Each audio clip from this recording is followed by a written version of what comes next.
দর্শক, এই ঈদে মুক্তি পেয়েছে সিয়াম আহমেদ অভিনীত রাজখুশ সিনেমা, যেখানে সিনেমায় জুটি হয়েছেন ওপার বাংলার জনপ্রিয় অভিনেত্রী সুস্মিতা চ্যাটার্জি। তিনি আছেন আমাদের সঙ্গে এই মুহূর্তে, সরাসরি যুক্ত হব তার সঙ্গে। সুস্মিতা, প্রথমে জানতে চাই যে বাংলাদেশে অনেক দিন ধরে আছেন, সিনেমার প্রচারণা করছেন, কেমন কাটছে বাংলাদেশের ঈদ? খুবই ভালো কাটছে। এবারে ঈদটা ভীষণ স্পেশাল। আমার বাংলাদেশে ১ম সিনেমা রিলিজ হয়েছে, ঈদে রিলিজ হয়েছে। আর রিলিজ হওয়ার পর অডিয়েন্সের কাছ থেকে যেই ভালোবাসা পাচ্ছি, রিভিউজ পাচ্ছি, সেটাতে আমি ভীষণ গ্রেটফুল। Really happy. ভীষণ ভালো কাটছে ঈদ। সুস্মিতা, এর আগেও দেখেছি আপনি বিভিন্ন সিনেমায় কাজ করেছেন, সৃজিত মুখার্জির সঙ্গে কাজ করেছেন, আর্ট ফিল্মে কাজ করেছেন। সব মিলিয়ে অভিজ্ঞতাটা কেমন আপনার? বাংলাদেশে এটা ১ম ছবি। আর কমার্শিয়াল ছবি আমার ভীষণ ভালো লাগে করতে। আমি ভীষণ পছন্দ করি কমার্শিয়াল দেখতে আর কমার্শিয়াল ছবিতে অ্যাক্টিং করতে। খুবই ভালো লেগেছে। কমার্শিয়ালে আমার মনে হয়েছে যে এই স্টোরিটা ভীষণ, যখন ১ম হৃদয় আমাকে এই স্টোরিটা বলে, আমার ভীষণ ভালো লেগেছিল। ভীষণ অ্যাট্রাকটিভ, ভীষণ ইন্টারেস্টেড হয়েছিলাম আমি স্টোরিটায়। আর আমার ক্যারেক্টারটাও আমার মনে হয়েছিল যে খুবই স্পেশাল। আ শেডস আছে, অনেক কিছু করার স্কোপ আছে। আ তাই আমার রাক্ষস আরকি করা। সিয়াম কিন্তু বাংলাদেশে বেশ জনপ্রিয় একজন অভিনয় শিল্পী। সিয়ামের আগের কোনো কাজ দেখা হয়েছে কিনা, এবং সিয়ামের সঙ্গে এই কাজের এক্সপেরিয়েন্স আসলে কেমন ছিল? সিয়ামের সাথে কাজের এক্সপেরিয়েন্স খুবই ভালো। হি ইস আ গুড ফ্রেন্ড। আমাদের মধ্যে একটা ভালো বন্ধুত্ব হয়েছে। আমাদের ভাইবস ম্যাচ করে। আ আমরা he is very helpful, he is very supportive. পুরো শুটে আমার অনেক হেল্প করেছে। আমরা অনেক কিছু ডিসকাস করে তবে সিনস গুলো করেছি, যাতে দুজনেই নিজেদের ক্যারেক্টার্স ভালো করে পোর্ট্রে করতে পারি। আ তাই ওর সাথে কাজের এক্সপেরিয়েন্সটা খুবই ভালো। আ ভীষণ হেল্পফুল। আর সবসময় আমাকে কমফোর্টেবল ফিল করিয়েছে। শুটের সময় কোনো সমস্যা আমার হয়নি। আর আমি ওর সাথে আরো আগে কাজ করতে চাইব।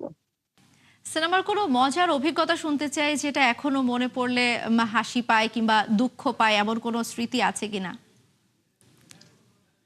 আ পুরো শুটটাই আমরা ভীষণ মজা করেই করেছি। হার্ড ওয়ার্ক দিয়ে, আ ভালোবেসে পুরো শুটটা আমরা মজা করে মিলেমিশে প্যাশনেটলি সিনসিয়ারলি করেছি। আ ঢাকাতেও খুবই ভালো লেগেছে শুট করতে। শ্রীলঙ্কাতেও খুব ভালো শুট হয়েছে। শ্রীলঙ্কায় গরম খুব বেশি ছিল। আর খাওয়া-দাওয়াটা খুব একটা পছন্দ হয়নি আমার। মাছ-ভাত খাবার মেয়ে তো আমি। তাই আ ঢাকারটা বেশি ভালো, বিকজ ঢাকায় খাবার-দাবার ভীষণ এক্সাইটিং। আমার খুব পছন্দের। আ তো আর এমনি মজার মোমেন্টস বলতে পুরোটাই মজার। সেরকম পার্টিকুলারলি আমার কোনো ইনসিডেন্ট মনে নেই এখন। কিন্তু আ পুরোটাই মজা। তারপরে পুরোটাই একটা বিউটিফুল এক্সপেরিয়েন্স। খাবারের কথা বলছিলেন, আসলে বাংলাদেশের কোন কোন খাবার এক্সপেরিয়েন্স করেছেন এবং কোন কোন জায়গায় ঘোরা হয়েছে যদি আমাদের জানান?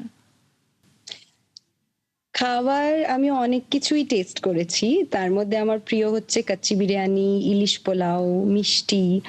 আ আর ঘোরা আমার হয়নি আপাতত, বিকজ আমি ব্যস্ত এখনো যেতে পারিনি কোথাও।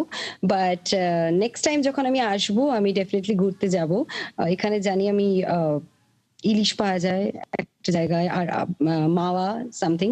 তারপরে পুরান ঢাকা, এগুলো সব আমি যাবো। কিন্তু এখন আমি খাওয়া-দাওয়া অনেক কিছুই আম করেছি। আর খাবার আমার খুবই ভালো লাগে, because I am a foodie. Sushmita, আপনার কাছে আর জানতে চাই যে বাংলাদেশি দর্শকদের সঙ্গে আপনার একদম সরাসরি কথা হয়েছে, দেখা হয়েছে। দর্শকদের উদ্দেশ্যে যদি কিছু বলেন। বাংলাদেশের অডিয়েন্সের সাথে বসে আমি সিনেমাটা দেখেছি। আমি তখন ভীষণ ইমোশনাল হয়ে গেছিলাম। আমার খুবই ভালো লেগেছে। কারণ প্রত্যেকটা ডায়ালগের পর, প্রত্যেকটা সিনের পর অডিয়েন্সের যে রিঅ্যাকশন আমি পেয়েছি, খুবই ভালো লেগেছে। প্লাস আমি যখন হল ভিজিট করতে গেছি, অডিয়েন্স আমাকে এত ভালোবাসা দিয়েছে, এত ভালোবাসছে যে আমি আমি ভীষণ গ্রেটফুল। আ আমাকে যদি অডিয়েন্স এরকম ভালোবাসতে থাকে, ভালোবাসা দিতে থাকে, তাহলে আমি আরো অনেক কাজ করতে চাই বাংলাদেশে। সুস্মিতা, আপনাকে অসংখ্য ধন্যবাদ। নিশ্চয়ই ভালো থাকবেন, এবং বাংলাদেশের সিনেমায় কিন্তু আমরা আপনাকে আবারও দেখতে চাই। দর্শক, দেখছিলেন আনন্দযোগ। সরাসরি সংবাদ ও অনুষ্ঠান দেখতে চোখ রাখুন একাত্তরের ফেসবুক পেজে এবং সাবস্ক্রাইব করুন একাত্তরের ইউটিউব চ্যানেল। থাকুন একাত্তরের সঙ্গেই।